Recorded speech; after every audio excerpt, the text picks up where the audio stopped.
Okay, I've set myself up in the classroom. I'm going to draw out the sink in one of the studios. Hopefully, keep adjusting it. This gives you a little bit better kind of view of what I'm doing. And I've set myself up so I'm looking down in the sink rather than right at eye level, so I get a little perspective on it.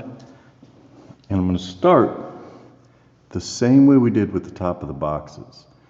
I'm going to draw the top of the sink from corner to corner. In other words, corner closest to me is right here.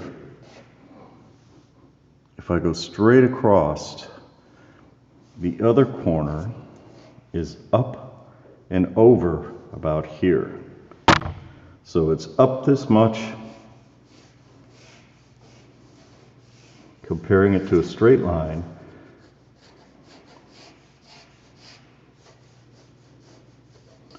The center is going to move over slightly. This is going to be like here. Now I'll do the same thing with the back corner. If I look straight down from the farthest corner in the back, it's just about here, and it's up about this far. Other corner is going to be over, like this, and up. So this then is the top of the sink. Comes down, and you can see I'm running it off the paper. And then it has like a little platform that extends beyond that.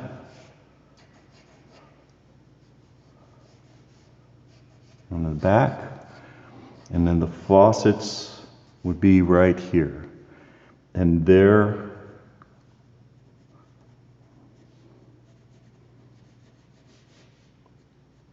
kind of a 2-point perspective problem also. And I'm seeing the top of that little platform they sit on, as well as the side.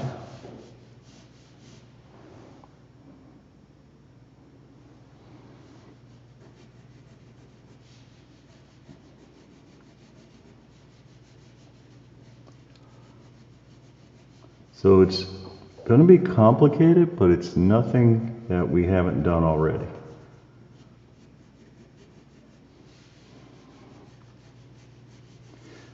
The spigot on the faucet, the part where the water's coming, I'm actually going to deal with as stacked forms.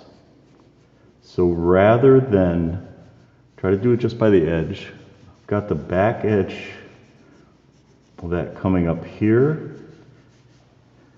And then the leading edge, I'm going to ignore what the section that hooks them up. The leading edge is out about this far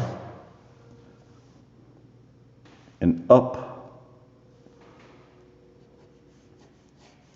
about here. So this then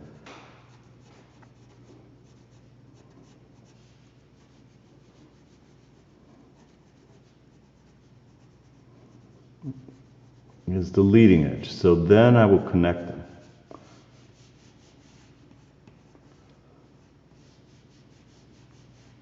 So I'm looking at it as this curve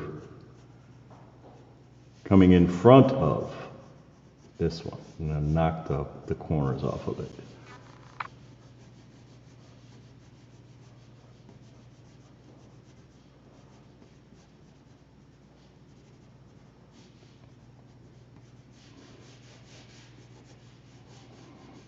Like a little bit of a black backsplash that comes up.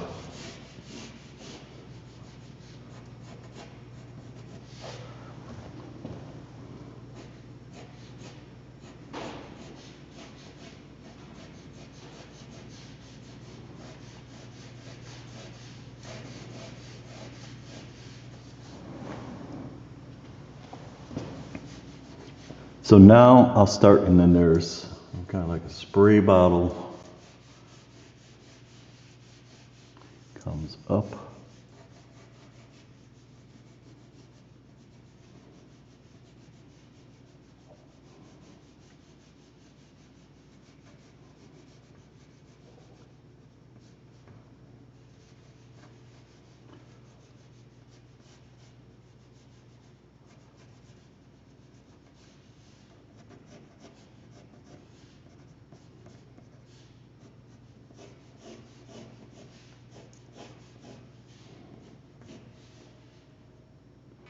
So now I'll start curving these shapes a little bit, like the handles on the faucet actually are kind of dome shaped.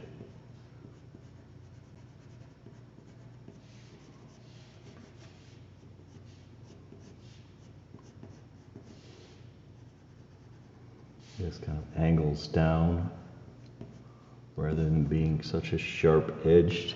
Even the edge of the sink here will curve slightly. It's got this slight little curve as it comes in.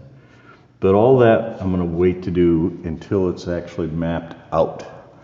I've got there's just like a little sponge thing here. So I didn't really set it up. I'm taking it just the way kind of I found it.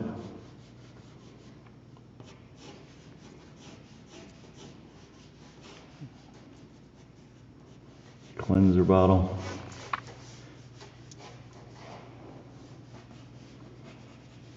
I actually have a kind of this needs to get sharper. So then I actually have the garbage can comes along here. It's out slightly from the wall. So mapping the whole thing out initially, very loosely, light touch with your pencil. If you want to frame things in, like if you want to give yourself a viewer before you start doing this, something that's a little helpful as you're starting to map this out, so you can kind of arrange things how you want it within the image area. I'll post on Blackboard, you can take two L-shaped pieces of paper, and kind of have them so they slide in relationship to each other, and just paper clip them together, and they become a handy kind of viewer on these.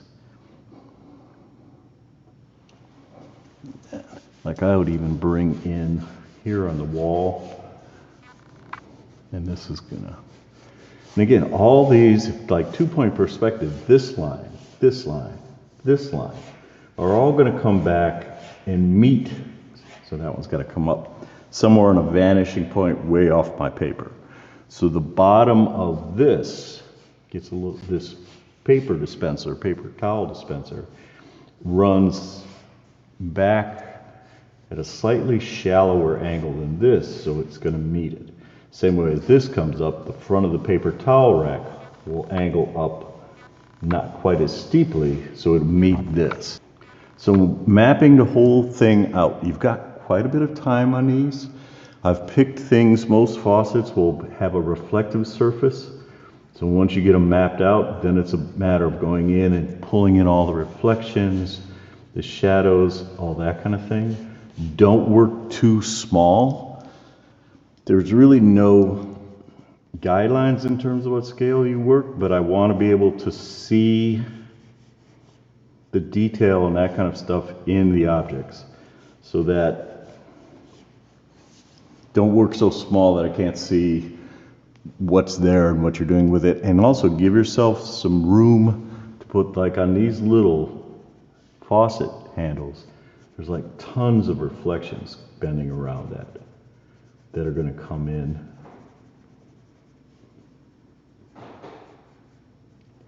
You can use any material you want. If you want to use a toned paper and use like black and white Prism pencil, use something other than what you used on your wrinkled paper assignment.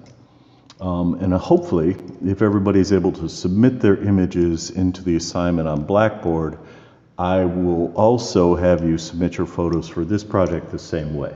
But you have quite a bit of time on it, but it should show that you have invested that time in it. So again, it's something you can work on, kind of come back to.